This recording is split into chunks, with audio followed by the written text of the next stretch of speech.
Assalamu alaikum warahmatullahi ƴan wasannin da ƙara kasancewa tare da ku a wannan channel namu mai albarka na Hausa Program TV.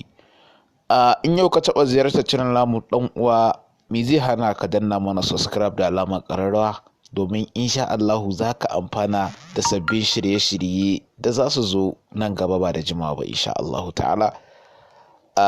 Yau insha Allahu mun ga dacewar mu kawo muku bidiyo tutorial akan misali yadda wani lokacin zaka ga kawai ka buɗe WhatsApp ɗinka ka buɗe data in ka koma wajen gallery hotuna sai ka ta ganin hotuna sai ka rasa wa'annan ababe to daga ina suke shigowa ko daga ina suke zuwa.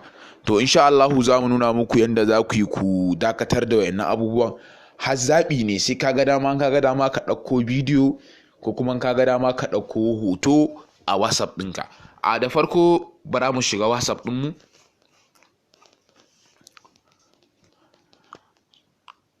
Yawwa gashi kamar yadda kuke gani, za ka shiga 'yan wayannan ɗagungunan ne guda 3 na sama, sai ka shige su.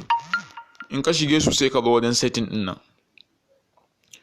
In ka zo wajen settings ɗin nan gashi nan inda aka sa data and storage usage, sai ka shige shi.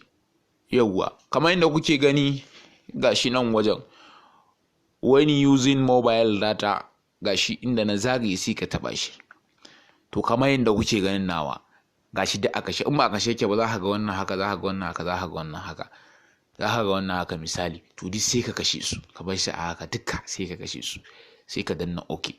Sannan kuma wannan na ƙasan suna tambaye ka ne when you connect a wifi. Na farko in kana amfani da datar ka kaga din mun kashe, to wifi din ma an baka so shi ma sai ka kashe shi duka. In misali ka kama wifi na abokinka ko na office ɗin ko na wajen aikinka da sauransu, to in dai ka kashe na iya datar ka, to iya datar ka ne in tana kunna wannan ababe ba za su zo ba.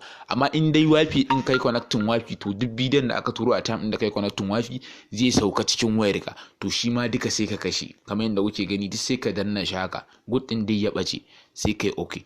To shikenan ka dakatar. In dai ga an turo maka hoto ko voice note ko kuma banda voice note, an turo maka hoto ko bidiyo ko wani makamancin haka ko PDF, to sai da zaɓin ka abin zai sauka automatic.